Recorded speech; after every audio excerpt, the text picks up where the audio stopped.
because I became a mother. Oh, So when I became a mom, that sort of lifestyle just didn't fit into the vision I had for my family. And as soon as I became a mother, then I looked into being an entrepreneur because I felt like that allowed me more flexibility and freedom and creativity. But it's funny because I do use a lot of the skills and the strategies from advertising in the work that I do now in brand strategy for female entrepreneurs. yeah, that's awesome. Good. I like it's what years was that, if you don't mind, when you were doing the advertising? So I mean, I'm like a dinosaur, I feel like. So I graduated college in 94 and I went right No into way. advertising. So I worked in advertising up until 2000, or 2001. And my oldest son was born in 2002. So he is 21 right now, which is hard to believe. So I've been an entrepreneur for over 2 decades. Yeah. Well, that's not fair. You look younger than me. Um, not fair at all. Okay, so I asked that context because the world of advertising has shifted so much in terms of the mediums and platforms and all. 100%. I was just talking about this with someone who is my age. So it was like fair that we could talk about how media was billboards, radio, print, and TV. And Right. that was it. And Yeah. that's what we worked on. And now you have this whole digital world with all these social media platforms. It's a totally different beast. Yeah. So it's interesting how things change. It is. It's interesting how like the tactics or certain platforms can change, and it's so cool to me the principles that stay the same, like the moments of truth. That book, for instance, being a classic for advertising, marketing, influence. So there are certain things that translate over, and it is still interesting to me that the most dominant brands in the world, the ones that are succeeding, most of them are still on TV and Yeah. still have radio ads and still understand the value of print. And digital marketers hate to acknowledge that. But there's so much value to be had in lots of ways. I've got to ask three resources. If you were to give three resources to visionaries, entrepreneurs, it could be a book, could be a movie, etc. What would they be? So I think one of the best books you should read as an entrepreneur is The Big Leap. I don't know if you've heard of it, but it talks about, your four zones. You have zone of incompetence, zone of competence, zone of excellence, and zone of genius. And as a branding person, I think you want to tap into your zone of genius and bake that into your brand so that that brand can stand out, can have sustainability, and can be really sharp and sticky. And so it's such a great book that teaches you sort of what you need to delegate or what you need to let go or what you need to shift, because many of us are probably playing in that zone of excellence because it feels safe and it feels comfortable.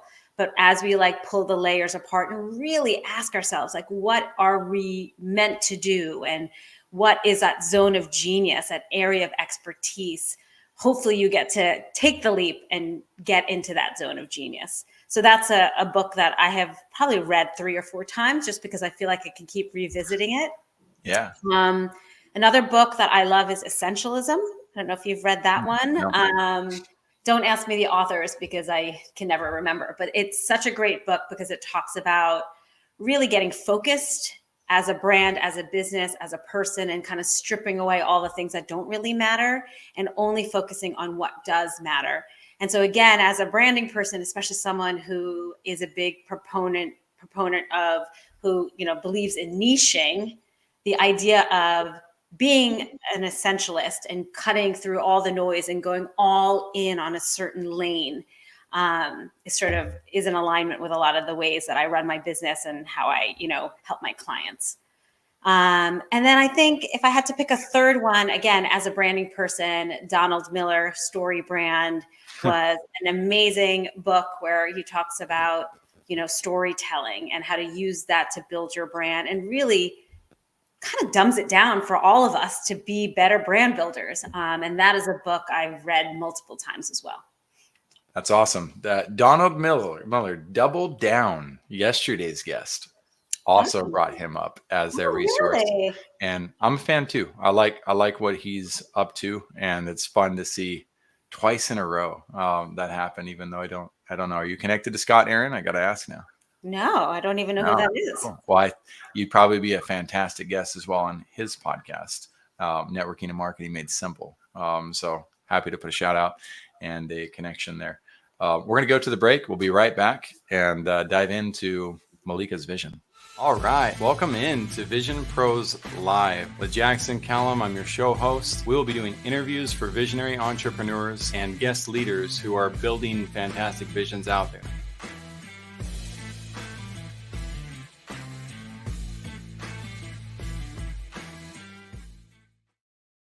Hey, what's up, and welcome into another episode of Vision Pros Live. I'm your show host, Jackson Callum, founder and CEO of First Class Business. I'm excited to have Mallika Malhotra on today. Mallika has a brand about, well, really helping you build your brands. She's a brand strategist. She has a mentorship program as well. Specifically, she's helping ambitious women entrepreneurs who are ready to take their brand to the next level. And one of the big things that she really promotes and advocates for is niche and niching down. We're going to talk about that at length as we talk. We're also going to talk about growing the business faster with what she calls the BullsEye brand method after we dive in about her vision. Now, before I bring her on stage, we've also got some sponsors to talk about, people that we work with that we're excited to release to you as more resources that you could turn to for help. So one is Melissa Gray with the Law Spot. She also has an excellent episode. She came on our show, just like Mallika's on, and we decided to work together at some very high levels. I can't talk about how deep those conversations are going right now, but they're about as deep as conversations get for businesses. She really shows that law doesn't have to be complicated. And I've spent many years working with so many different clients that didn't have proper legal counsel on board that I was intrigued to put her on the show, even though I was a little nervous about, I don't know if I want an attorney personality talking about vision, but she's got a great personality. She's got great characteristics professionally as well in terms of what she can do for brands. And if I can help any of you avoid the $20,000 trademark lawsuit that we had at Restaurant Connect, or any of you know what to do when you have a demand letter from a client, or know what to do when Apple patents your software, like they did our software at Restaurant Connect as well, then by all means, I'd love to see you guys connect. Just consider her in terms of the legal counsel options that you have out there. In addition, there's Franklin Parker of Directional Advisors. Franklin Parker has worked in family home office environments, and a family home office is basically the team that runs the finances and decisions for a billionaire. He's learned about finance at a really high levels that, again, I've never been a billionaire. I don't know a billionaire yet. Haven't had one interviewed on the show either. So it's really fun to be able to pick his brain and also see his book and get to know him. You can see his picture right now if you're watching. He also plays the guitar. He used to be in a band, and he's got such a deep and rich personality. And I find that most financial advisors lack the type of depth of personality to really get what it is that you're up to. They'll ask the questions, the tactics, just to find out who you are, because that's what they're trained to do. It's different when you meet Franklin. Like, he is a legitimately amazing guy. In fact, we're going to lunch tomorrow. He's driving down and going to be in the area, so that'll be fun. Anyway, those are two amazing resources you can turn to. And I don't have my water bottle on me that I normally use for this segment, but the Water Project is near and dear to my heart. I will not go a day without promoting something like this to the world, helping people realize there's millions of people who have needs that we take for granted. I can go down to my kitchen and get water in a heartbeat. These kids, these families, these parents who are supposed to provide, they have to sometimes walk 3 to 5 miles in order to find a source of water that might not even be safe for their families. And we have the opportunity to do something about it. If you're not in a financial position to contribute to the Water Project, then all I ask is that you potentially share this with somebody. Maybe you tag somebody who you thought of. Maybe you were inspired to think of a different cause that also needs attention. And if that's the case, do me a favor, drop that link in the comments so that we can take a look at it. And maybe we end up supporting the cause. Maybe I end up pulling it on Division Pros Live as well. And I appreciate you for jumping in and helping with me. Taylor Welch calls this clean energy. And if that's what you need for motivation, just know that when you do something good for others, it gives you that marathon energy that helps you feel that much better about your day. Same way as if you were to go on a walk or make sure you get your water intake, etc. So I'm gonna get off my holistic wellness topics and pedestal. I'm gonna bring Mallika on, and we're gonna dive right into her vision. Mallika, thank you so much for being here today on Vision Pros Live. Yeah, thank you for having me, Jackson. I'm excited to be here. Absolutely. So the first question I have for you is tell me about your vision. We want to know what's your vision for those that you serve. Yeah, so that's a powerful question. So I think, the vision that I have for the people that I serve, when I think about my clients, I think about my community, when I think about my family, I think it's to, make an impact, to create a sense of belonging, to have deep connection, right? When I think about my legacy, that's what I want at the end of the day, to have like meaningful connection, to feel like I made a difference. Did I have did I help someone think differently, or did I inspire them to take action? Did I help support them in getting to their next best goal, or to dream a little bit bigger? Um, those are kind of the big things that I think about when I think about the vision or the legacy I want to leave behind. It's amazing. It came out formulaic too, not in an inauthentic way, in a very authentic way. It's like, okay, impact, belonging, and connection. I was like, wow, it's like there you go for somebody who wants to niche down. So a good concept in and of itself. So moving to your vision, what is your vision for yourself on the horizon? Yeah, I think for myself is like continuous growth, right? I feel like I'm in midlife. I have been an entrepreneur for over 2 decades, but I want to continue to be curious, and I want to continue to push beyond my boundaries and kind of live a really exciting and full life. I don't want to, boredom to me is like, the worst thing that can happen, right? And so I just want to keep pushing myself to just grow. And it doesn't have to be leaps and bounds, right? In even just small ways, but to always have that curiosity.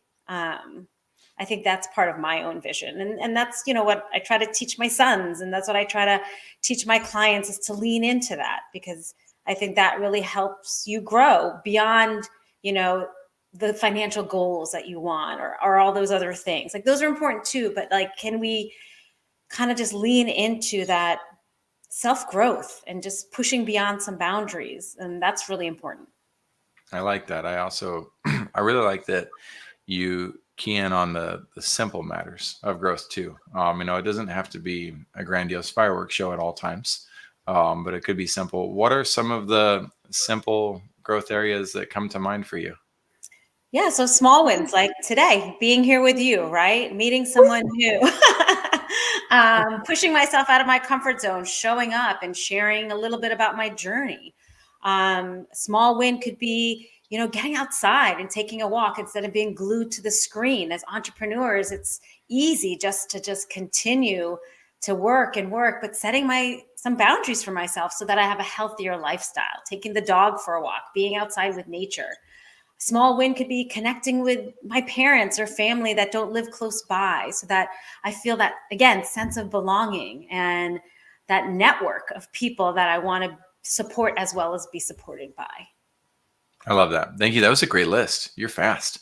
Those are a lot of little victories fast. The honeydew list grows fast in your house, huh? So it doesn't mind. I'm great at doing that too. You mentioned being on the show as an example like that. I'm curious, how many live shows have you been on? Because you seem like a natural. So I actually was on a podcast earlier today. I have 2 today. I have 1 this week. I don't do as many live shows like this format, but I have been on a handful of them. But, it's funny, public speaking, if you asked me 15 years ago, I'd be scared to death to do it. Mhm.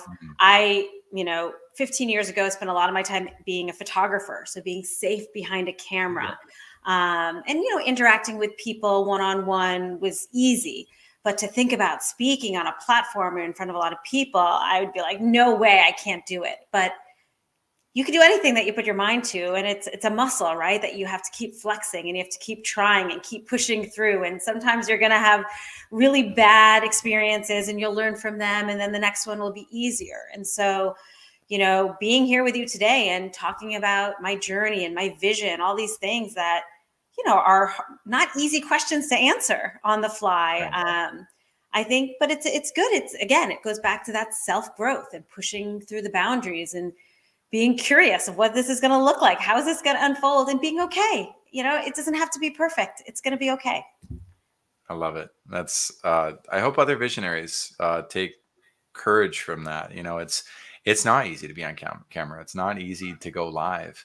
And there's so many people out there who I think want to share their story, and there's some internal aspects of like, man, I don't know, how do I get myself to jump into this cold pool. It's kind of a similar experience. Any practical words of encouragement to help any audience members listening in for doing Yeah. just that, jumping into the pool? So know that it's going to be tough the first time you jump in the pool, but try to prepare as much as you can, right? Practice, preparation, but not to the point where you feel robotic and you don't feel authentic to yourself. And then trust that you have the knowledge, you have the experience, you have the expertise that is valuable and worthy to be shared. It's really a mindset game and a confidence issue, right? So like, know that you have it. And so it is a gift to be here with you and just having a conversation and detaching from some of that seriousness or the failure, the looming failure. Like, it's okay. Like, just kind of go with the punches and learn from the experience. And every time you do it, you'll just get better and better. I love it. So those of you who are listening, we're going to be diving into some advanced aspects of branding and growth as well. We're not just going to keep it at the basic level. We are going to dive pretty deep after we talk about some leadership dynamics. Before we do, some of the brands that Mallika has worked with are L'Oreal, Oil Valet, and Clorox. She's also been featured in CEO Mom, New Jersey Family, Wall Street Journal, and a lot of other places. So there's a depth here that we're going to be diving into. One of the most important depths that I believe visionaries can learn from are the worst and best experiences in business. So what is your worst leadership experience ever?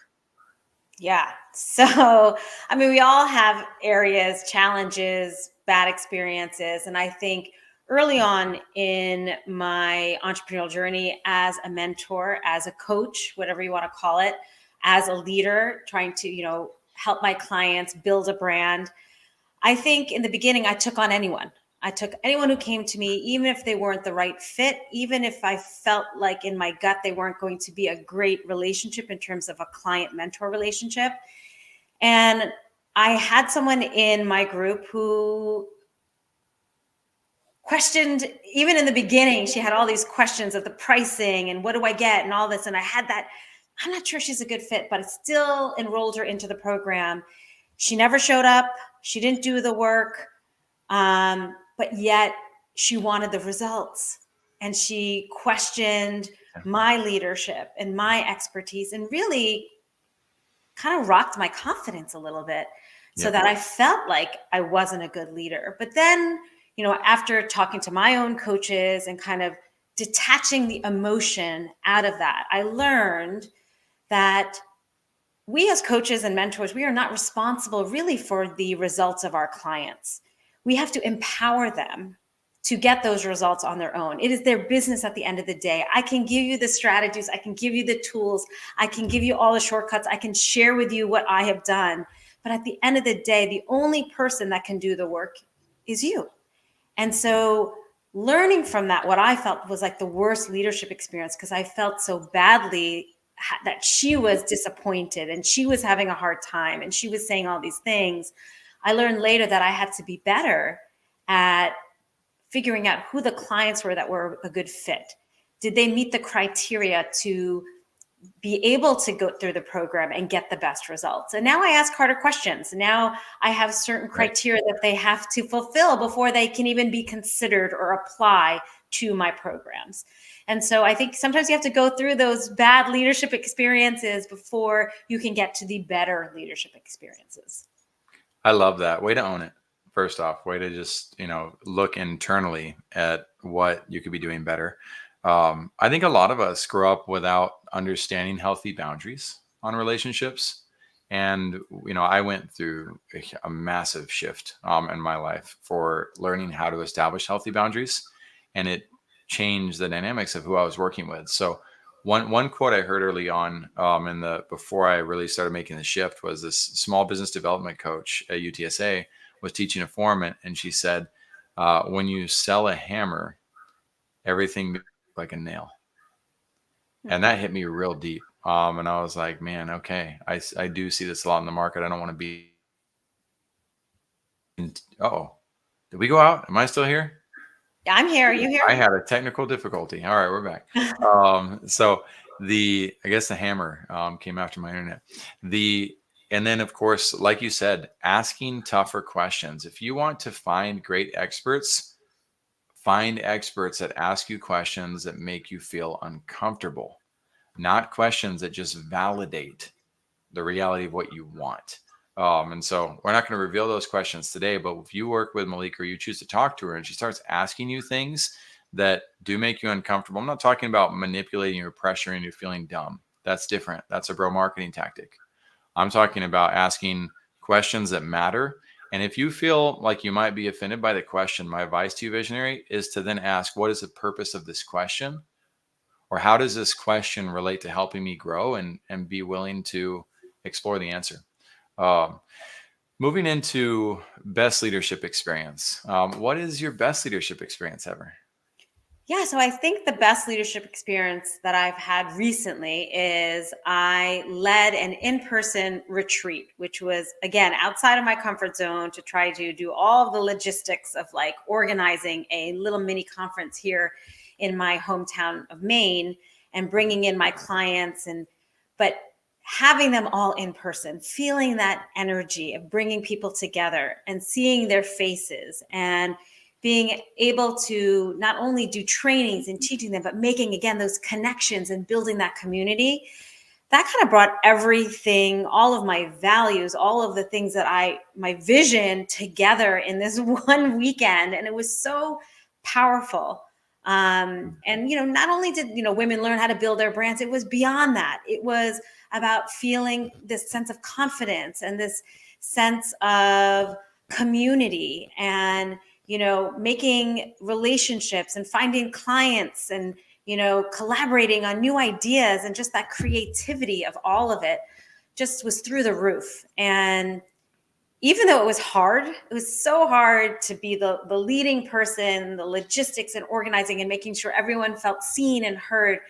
At the end of it, it was so amazing to say that I actually did it. I actually was able to not create the concept, but actually deliver and exceed people's expectations, and have those moments go beyond the conference. So now I see them collaborating and becoming partners and referral partners and all this other beautiful stuff that is building their businesses and their brands. That is super cool. That is a great way to to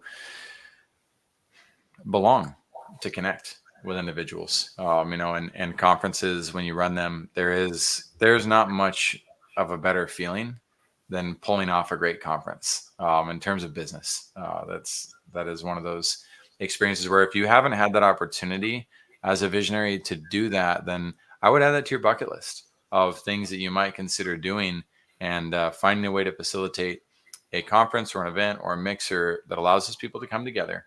And also make sure your camera studio equipment is set up too, right? You're capturing the nature of the event, the videos of, how do people feel about working with the brand, as well as, general pictures of camaraderie, people coming together. It's important to remember those memories, and the photos and videos do a great way of doing that, but also promoting your brand in the future. Any thoughts on that before we move on to the power Yes. of offering? 100%. I mean, first off, I would say post-pandemic, people are hungry for connection. So Yes. having that in-person opportunity kind of blew everyone's mind. They were just so open and ready to see people and touch people and hug people and sit at the same table together and share ideas. And then as a photographer, yes, 100%, you want to capture those moments either through photography or video, so that not only can you remember it as the organizer and share it with the people that were there, but it will just help you boost awareness and energy around your brand for future retreats or future programs or future launches. It is just great content to have that will help differentiate. I mean, of course, going back to branding, help differentiate your brand when you have those marketing assets. It's huge. It's all about vision painting in that regard. That's one way I heard it talked about. Steven, I can't remember his last name. He's a Broadway performer, also a business owner, but he talked about vision painting. And when he talked about it, it made me realize the company I was representing at the time was like, man, we really aren't paving the path forward mentally for people beyond the transaction, the immediate outcomes. We need to become better at talking about the future. One of the ways to do that is to showcase the past as clearly as possible, especially when you have great past experiences. So thank you for sharing that. Do you have footage of that event by chance? I do. I hired a photographer. Nice. I didn't want to be responsible for taking those pictures because I was leading the event and speaking at the event. So I did hire a local photographer to take pictures for the 2 days. And so it's great to have those visuals and images, and I use them often. I'd love to incorporate some of them into the landing page. Yeah. I think that would be helpful for people who find the show later. So very good. The powerful lesson. So Mallika, if this was the last chance you had to share a lesson with visionaries, what would the powerful lesson be that they can learn from your experience? So I think a powerful lesson that they can learn from my experience is going back to niching, right? So in my own business, there was a moment where I called it a junk drawer business because I was trying to do all of the things and I was trying to serve all of the people. And it was probably more of a confidence issue because I wasn't ready to commit and go all in. But you hit a wall when you do that, when you're spread so thin. It's not sustainable. You get burned out. You also get really down on yourself as a brand because people aren't seeing you as an expert because you're doing so many things. And when my business started to sort of plateau and people would get confused because I was doing brand photography, family photography, I was doing headshots, a vision board event, like all of the things, really the junk drawer business, I kind of hit a low because I wanted to charge higher prices. I wanted to be revered as an expert and authority, but what I was doing wasn't showing that. I was spread too thin. I was a Jane of all trades. And so a powerful lesson that I learned was you kind of have to go all in what your zone of genius is. Going back to The Big Leap, that book, right? You have to do an assessment of your skills and your strengths. You really have to understand what you're really good at, what you love, what you're passionate about. You have to look at your clients and see what were the results that I got the clients that I already have, right? And you need to then make some decisions for your business to commit to something that might feel a little bit more focused. It might feel a little bit more sticky and specific. And when I made that change from going from this Jane of all trades to saying, you know what, I am actually going to go all in. And at the time it was brand photography. I'm going to go all in because I see the competition isn't doing it as much. I see a gap in the market. Even though I'm scared to death, even though I'm going to disappoint so many people because I'm going to tell them I'm not their family photographer anymore, I'm still going to do this. And once I made that change, I was able to focus my marketing. I was able to focus my expertise. I was able to focus my audience, who I was able to serve. And that was such a game changer for me. So the idea of niching your business, becoming a specialist, and going from being so broad and mainstream to now being something specific and powerful and potent, that changed my business so that I was starting to get tagged as the go-to brand photographer. Anytime that came up, brand photography for women in business, my name would come up. And it's not to say that that's what you're going to do for the rest of your life, because I'm a good example of that. I have pivoted from that, and now I do brand strategy for female entrepreneurs. But it is scary to go smaller and more focused. But that to me has been a powerful lesson, has been a game changer for my business, has given me my life back in many ways because it's just much simpler. Yeah. There's a lot of virtue in what you were just talking about and sharing. There is an incredible amount of like realities that matter for people in relation to that. And one, your story, like for you, obviously that matters. Like obviously that was the massive difference maker. I do want to challenge on the opposite end of this too, though, because there's some vice mixed in with a virtue. And so again, from your perspective, your story, yes, but the projecting aspect, this may not be right for you visionaries, right? This may not be. And so I'll point out some of those elements because LeBron James was told to shut up and dribble. That was told, go do your one thing, get out of politics, get out of philanthropy, stop doing everything that you're meant to do in the world. You're just a basketball player, shut up and dribble. That wasn't anybody's right to do. Granted, it's okay. It happened. And then there's Richard Branson, who's got 200 something plus businesses, and you got Elon Musk. And so is it sustainable? I think it's very sustainable, but it depends on who it is, right? There's a time in my life where I was a full-time father of my 3 children, and it wasn't the time for me to launch a podcast, right? I needed to stay focused on certain niches. Plus, I was still exploring who I was. So I'd also challenge too that I love this quote, the jack of all trades or Jane of all trades. Mm-hmm. The jack of all trades is master Of none. of none. But the rest of the quote is, but oftentimes better than he who is great at one. And that's a little bit of a paraphrase, but that is the full extension of the quote. And again, I'm not saying like, hey, Mallika's wrong on this. No, not at all. It was what was right for her, right? But if I have a medicine that cures me, or I have a back surgery that might have helped me, that doesn't mean that when somebody else has a flu, that I say, hey, you got to go get this back surgery, right? So there's opportunities to explore both sides. And when, so if you're still exploring and you're still looking for those avenues, or you feel called to do multiple things, just know that that's for you, right? You got to focus on what you know is for your vision. And on the flip side, if you're like, go Mallika, you got this, it's because you align with that concept, and that's beautiful. Gary Keller, The One Thing, right? Yep. That's his book. Like, he's all about it. That's so cool. And so it's 100% virtuous.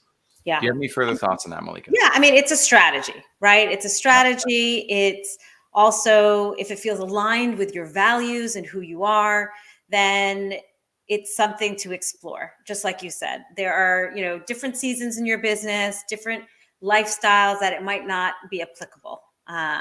For me, in my story, I had done all the things, and then I saw a big change in personal and professional when I did niche down.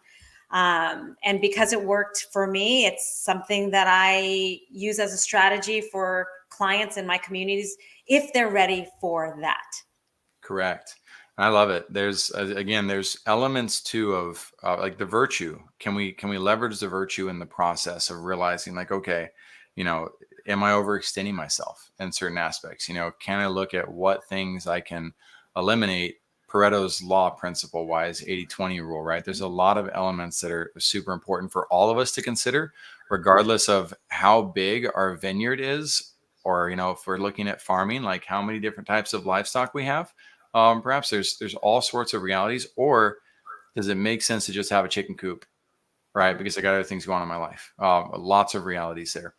The next thing that we want to talk about is growing businesses faster and this BullsEye branding. So I'll let you talk about that. We're going to share some elements from your brand. They may not be exactly that, but let's dive right in. Where do you want to start, Mallika? Yeah, so this is kind of an extension of the conversation we're having, right? Having a niche brand, having a BullsEye brand. That's sort of my terminology for that. BullsEye brand is one that is very sharp and focused. So you know exactly what that brand is good at. You know exactly who they serve. You know exactly what their superpower is and what kind of solution or methodology they provide. Those are sort of the 4 steps that I have coined for a BullsEye brand. You want to be specialized, you want to be specific, you want to stand out, and you want to have a certain, solution. And so when you have this BullsEye brand, it just allows you not to worry so much about the competition, because you have differentiated yourself and pulled yourself out of that, bloody red ocean and have swam into more of a blue ocean, where you are being known for something specific, for your specialization. And it means in my opinion, that the marketing becomes very clear and very simple and very easy because you're speaking like it's like a love letter to that person that you're meant to serve versus different markets, different audiences with different offers and different expertise. From my experience and my story, doing all of those things, having children's photography, headshot photography, brand strategy, I got burnt out.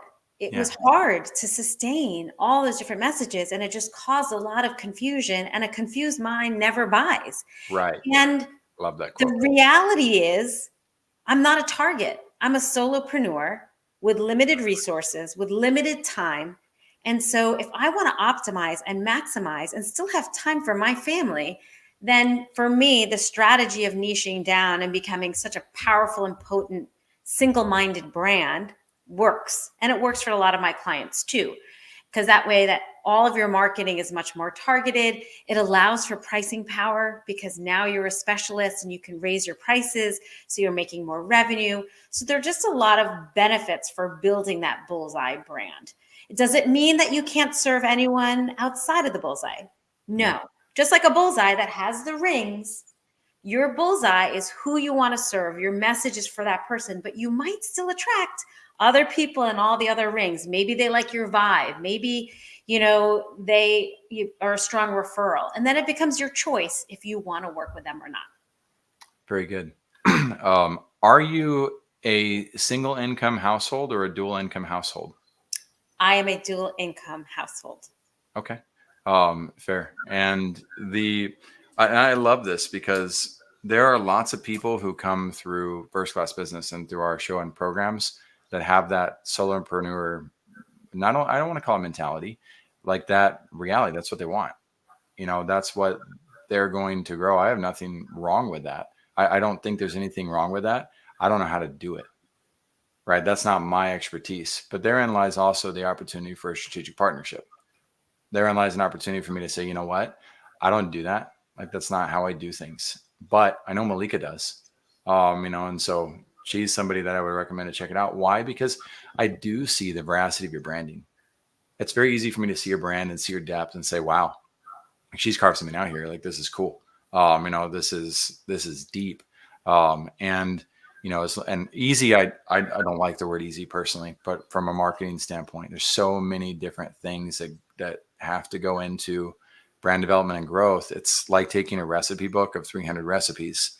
But the key for delivery is you have to be able to cook those recipes all together at the right time, and that's come at the right temperature to the right people. There's a lot of complexities and nuances that go with that. However, again, I can't deny the power of your formula and what you've built.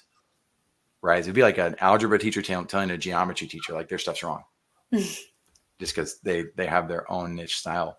So I share all of that visionaries because if you're hearing this episode, and you feel aligned with the solopreneur route and what's there, like what I see from what Mallika's doing is a lot of virtue compared to 99% of the vision of the solopreneurs that I see. I don't see a lot of unicorns that can pull it off. That said, I don't look either, right? I have my lane, my focus on what I do. So you don't always see what's outside of that.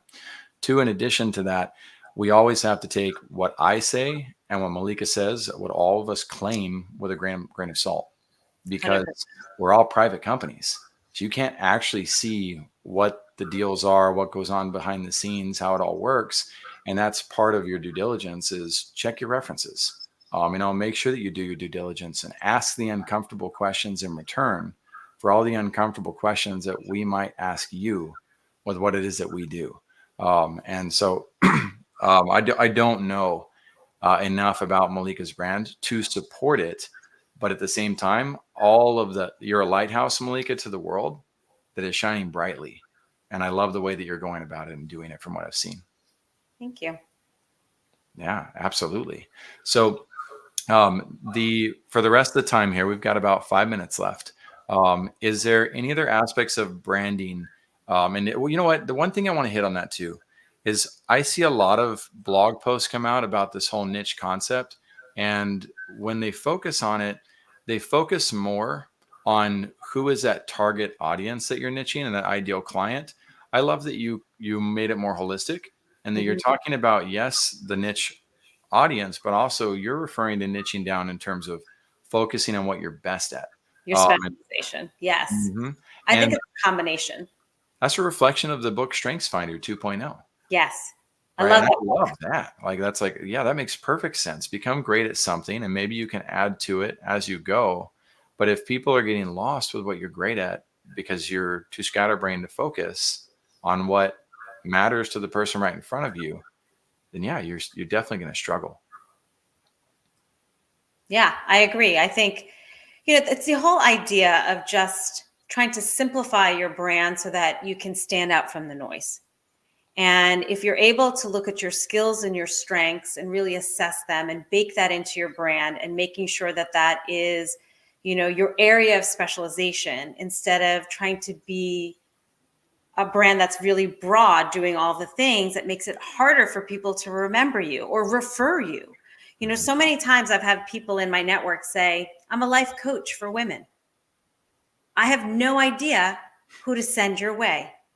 Mhm. But if they said, I'm a life coach for women and I specialize in strengthening their mindset in their empty nest years when their children are off to college and they're trying to figure out what their next chapter is, then there's a picture in my mind that's being painted. And that niche is clearer to me so that I can then figure out who in my network I can refer to that person. So, niching can be as broad or as small as you want, but really it is meant to define clearly who you are serving, what your specialization is, how are you different, and how do you solve the problem, in my opinion, in my definition. Love it. And that will help you grow your business faster. We completely share the definition, by the way. Um, Absolutely. We also share the value of the way that's articulated too. It's more so for me. It's actually my fight against the market, and what the market tends to overgeneralize about. And it's the other opposite side too of like, well, the very, I don't know if it's a spectrum thing for me or not, but like the whole, it's not sustainable. Like, well, wait, it is sustainable. But there's different values, right? Of instead of standing against, right, the alternative approach, I'm more like, well, no, actually both work. J.K. Rowling wrote a book on a napkin and she became a multi-billionaire. But Elon Musk started with PayPal and lots of people, and Google started with a lot of people too, and they became some of the best companies in the world.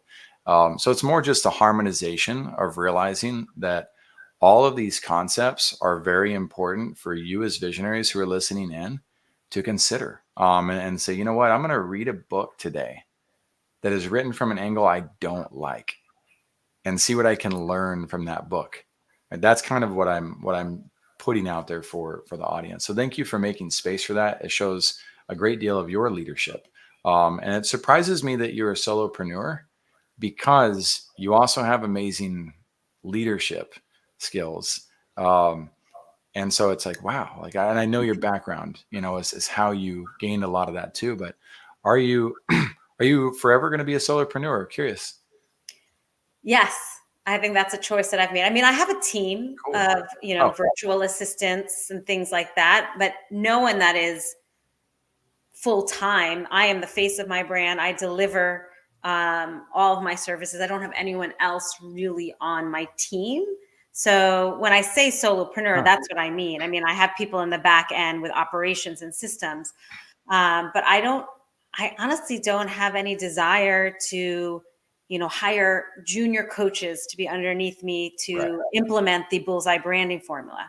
Not Right. interested. Right. I Do you mean, and think, it's a lifestyle that I guess I have chosen for myself, yeah. personally and professionally. How do you, I'm asking this innocently. How do you feel that that comes across to a team? You have a team, you have virtual assistants. You just said that. But to, to claim solopreneurship and to kind of claim you do, but don't have a team, what what are the alternative thoughts and perspectives out that outside of what's like, I could say like, oh, well, that means you don't care about your team. That's not what you're saying. No, And 100% so no. I What's mean, the other side of people seeing? Because I know team members who would say like, "Oh, screw that, I'm not working here anymore." yeah, But that's a whole different level of toxicity. yeah. But And that's go ahead not and what I teach me mean. I what. mean, the culture is what you're trying to talk about, like the culture I'm trying to create in my brand. And Yeah, I'm so, just curious how they feel. I mean, I think they would kind of be in agreement with me because they have other clients too. They're Mhm. all freelance, right? And so I've worked with them for many, many years. And I just see it as a solopreneur. I have a team, but they are not forward facing in the brand. Hmm. Um, so it's not like I don't see it as like this company that I have. So I guess it's how you define your business model, right? So I see it as more, I'm a solopreneur, I'm the face of the brand, I'm the leader of the brand. I have a team on the back end. I try to promote a very open and welcoming and collaborative culture, of course, because I wouldn't be able to do what I do without them by any means. Oh, nice. Um, but I still do define my business as I am a solopreneur. Okay. Well, that's fair. I mean, that's it's so hard to define things, Republican, Democrat, conservative, liberal, that's the evolution of language on display. Right. Right. And that's the nuance of like, okay, we actually do really see eye to eye.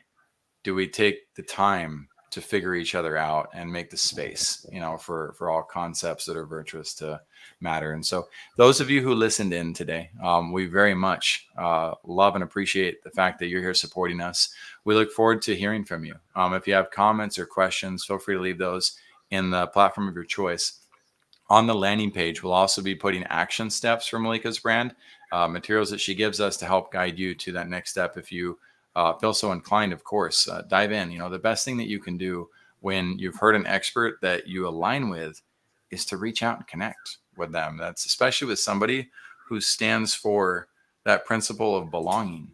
The people who are going to resonate, like all of you who are going to resonate with Mallika, like she's going to want you to belong with her and the journey of growth. So Mallika, thank you so much for bringing your expertise to the show and your support. If anybody wants more information too on building the brand faster and other elements, again, I'm gonna invite Mallika to give us as much information as she can to help steer you towards the formulas that she has, because you've been doing some amazing things in life, Mallika. Thank you. Thank you for the hard questions and for the conversation. I really appreciate it. Absolutely. I've never been accused of easy questions. So appreciate you.